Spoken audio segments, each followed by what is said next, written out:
아침 묵상 본문 말씀은 고린도전서 12장 12절에서 31절까지의 말씀인데요.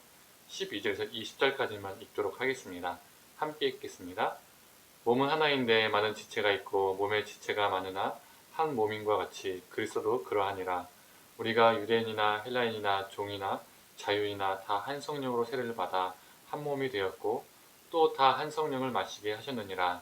몸은 한 지체뿐만 아니요 여럿이니 만일 발이 이르되 손이 아니니 몸에 붙지 아니하였다 할지라도 이로써 몸에 붙지 아니한 것이 아니요 또 귀가 이르되 난 눈이 아니니 몸에 붙지 아니하였다 할지라도 이로써 몸에 붙지 아니한 것이 아니니 만일 온몸이 눈이면 듣는 곳은 어디며 온몸이 듣는 곳이면 냄새 맡은 곳은 어디냐. 그러나 이제 하나님이 그 원하시는 대로 지체를 각각 몸에 두셨으니 만일 다 한 지체뿐이면 몸은 어디냐. 이는 지체는 많으나 몸은 하나라. 아멘. 고린도 교회는 자신들의 지닌 은사로 타자의 유익을 구하기보다는 자신들을 내세우고 자랑했었지요. 결국 은사가 자신의 개인 소유라고 생각했던 겁니다. 자신의 개인 소유라고 생각하니까 그 은사로 우열을 따지는 현상이 빈번하게 일어났죠. 은사로 인한 교회 분열은 고린도 교회의 여러 문제 중에 하나였었습니다. 그래서 오늘 본문의 바울은 은사에는 우열이 없다는 것을 설명하기 위해서 몸의 비유를 들고 있습니다. 몸은 하나이지만 다양한 지체들로 구성되어 있는 것처럼 그리스도의 몸된 교회도 다양한 지체로 구성되어 있음을 바울은 말하고 있죠. 그러면서 세례를 언급하고 있습니다. 이전에 바울이 고린도전서 10장에서 세례를 언급한 적이 이미 있었습니다. 왜 그 당시에 바울이 세례를 언급했지요?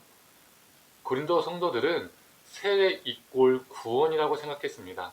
이 세례를 천국의 보증수표로 생각했던 것이죠.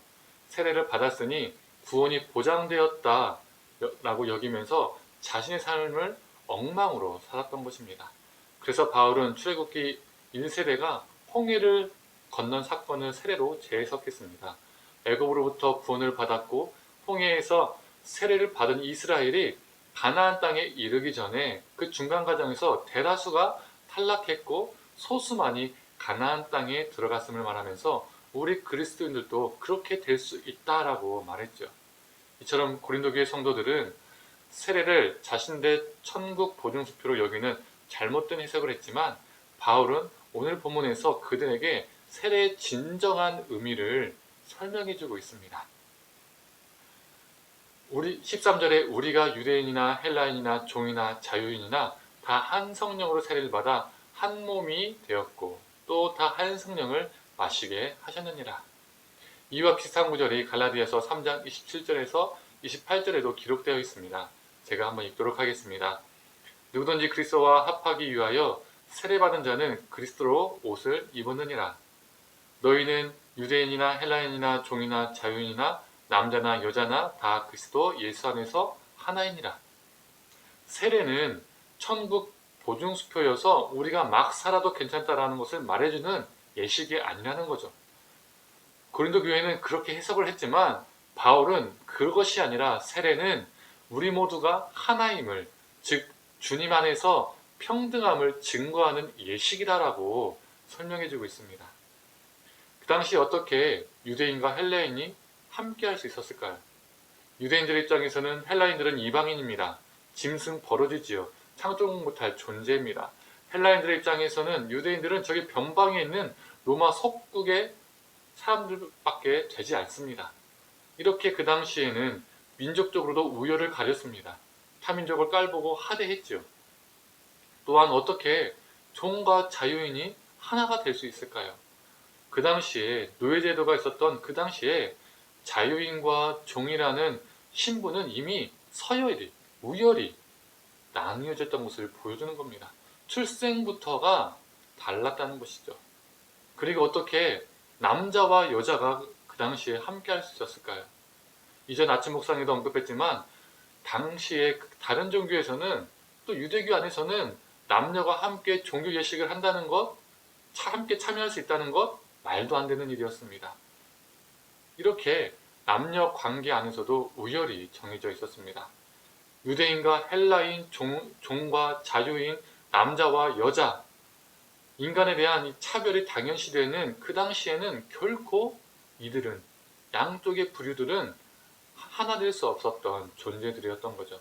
그러나 오늘 본문은 무엇이라 말하고 있습니까? 세례를 받은 자들은, 예수 그리스도를 믿는 자들은 모두 하나이다. 세례 받은 자들은 서로를 향해서 우열을 가릴 수 없고 우열을 나눌 수 없다. 세례 받은 자들은 예수 그리스도 주 안에서 모두가 평등하다라고 천명하고 있습니다. 예수 그리스도가 아니었다면 결코 하나 될 수 없었던 사람들이 예수로 인하여 그리스도의 한몸된 교회를 이루게 된 것이죠. 그래서 그리스도인들은 세례를 천국 담보 예식으로 생각하는 것이 아니라, 세례를 생각할 때마다 내 안에 우열을 가리려 했던 모든 생각과 가치관, 그런 삶을 버리는 것입니다. 주 안에서 모두가 하나임을, 평등함을 기억하면서 상호 존중하며 살아가는 것이죠. 지역주의의 벽, 학벌주의의 벽, 정치 성향의 벽, 사회적 신분의 벽, 성차별 벽, 성차별의 벽, 민족적인 벽, 문화와 언어의 벽, 수많은 벽 등을 허물고 하나가 되기 위해서 노력하는 것입니다. 그런데 안타깝게도 교회 안에서 어느 것보다 지역주의, 학벌주의, 사회적 신분주의, 성차별주의 등이 세상보다 더 클 때가, 높을 때가 많이 있습니다. 의사회, 교수회, 무슨 회, 영남회, 호남회, 수많은 회들을, 자신만의 리그들을 만들고 더 우월함을 과시할 때가 있다는 것이죠. 또한 자신들과 생각이 다르면 신앙이라는 이름으로 무례하고 상대방을 함부로 대하고 멸시하는 경우도 생깁니다. 또한 장애인들과 약자들에게 교회의 벽이 여전히 높습니다.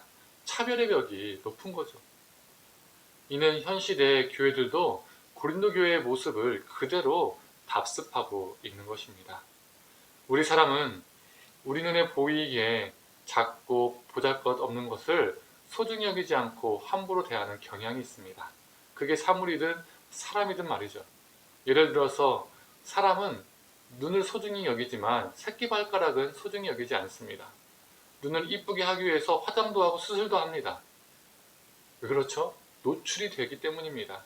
그러나 평상시에 노출이 되지 않는 작은 새끼발가락을 위해서 정성과 노력을 가하는 사람은 거의 없습니다. 그러나 만약에 새끼발가락이 잘렸을 경우 새끼발가락만 아픈 것이 아닙니다. 그 전체 발이 아프고 온 다리가 불편해집니다. 반대쪽 다리에는 힘이 더 들어가서 피곤해지죠. 걸을 때 아파서 예전처럼 팔도 크게 좌우로, 앞뒤로 흔들지 못하게 됩니다. 작은 지체 하나가 아프게 되면 몸 전체가 그 병으로 인해서 힘들게 됩니다. 신음하죠. 왜죠? 한 몸이기 때문입니다. 결코 함부로 대할 수 없고 모두가 소중한 것입니다. 교회를 사랑한다고 말하면서 그 안에서 우열을 가리고 차별을 하고 약한 지체를 함부로 한다면, 또한 반대로 특정 지체만을 높여주고 추종하고 맹종한다면 결국 자신이 사랑한다던 교회라는 몸 전체를 진짜 사랑하는 것이 아니라 아프게 하는 것입니다. 그건 교회를 사랑하는 것이 아닙니다. 교회라는 것은 우열의 벽, 차별의 벽이 무너져야 하는 곳입니다. 교회는 월등한 은사도 없고 월등한 직분도 없습니다. 그저 역할의 차이일 뿐입니다. 그래서 내가 장로인데, 내가 안수집사인데, 내가 권사인데, 내가 무엇이 있는데, 무슨 은사가 있는데, 무슨 경험이 있는데, 이런 것을 내세울 필요도 전혀 없습니다. 그렇게 내세운다는 것이 더 창피한 것입니다. 또한 누군가를 함부로 무시해서도 안 되고, 또한 반대로 누군가를 추종하고 높여 치켜 세울 필요도 없습니다. 다 평등하고 하나이기 때문입니다. 오히려 교회는 은사가 더 적어 보이는 자, 약한 자들을 더욱 기휘 여겨야 됩니다. 어떤 교회가 정말 좋은 교회일까요? 약한 자가, 정말 힘없는 자가 참 이 교회가 좋은 교회다, 따뜻한 교회다라고 말할 수 있는 교회가 정말 좋은 교회입니다. 사랑하는 성도님들, 오늘 하루 우리의 세례에 대해서 생각해 보았으면 좋겠습니다. 세례는 우리 안에 있는 수많은 우열과 차별의 벽을 깨부수며 우리가 정말 평등의 삶을, 하나된 삶을 살기를 요청하는 예식입니다. 세례받는 것에 만족하는 것이 아니라 세례받은 자로서 나에게 허락된 사람들을 사랑하고 소중히 여기며 섬기고 교회 안팎에서 세상에 만들어 놓은 수많은 차별의 벽, 수많은 우열의 벽을 다 무너뜨리고 살아가는, 허물어가며 살아가는 그런 존재가 되기를 간절히 축원합니다. 함께 기도하겠습니다. 하나님, 우리가 세례를 고린도 교회 성도들처럼 구원의 방편으로 그리고 천국 보증수표로 생각하며 살고 있지는 않은지요. 하나님, 우리를 긍휼히 여겨 주시옵소서. 세례는 다른 무엇이 아니라 예수 그리스도 주 안에서 우리가 하나임을, 남자나 여자나 종이나 자유인이나 헬라인이나 유대인이나 함께 할 수 없었던, 그 당시 함께 공존할 수 없었던 존재들이 예수 그리스도 안에서 세례를 받음으로 하나 되었음을, 평등함을 천명하는 예식임을 보게 됩니다. 하나님, 우리가 세례 받은 자로서 정말 하나됨을 추구하는 자 되게 하여 주시옵소서. 우리 스스로를 우월하게 생각하지 않게 하시고 또 누군가를 하대하지 않게 하시고 서로 존중하며 사랑하며 섬기는 그러한 존재로, 정말 세례를 삶으로 살아갈 수 있는 그러한 존재로 살게 하여 주시옵소서. 감사드리며 사랑이 많으신 예수님의 이름으로 기도드립니다. 아멘.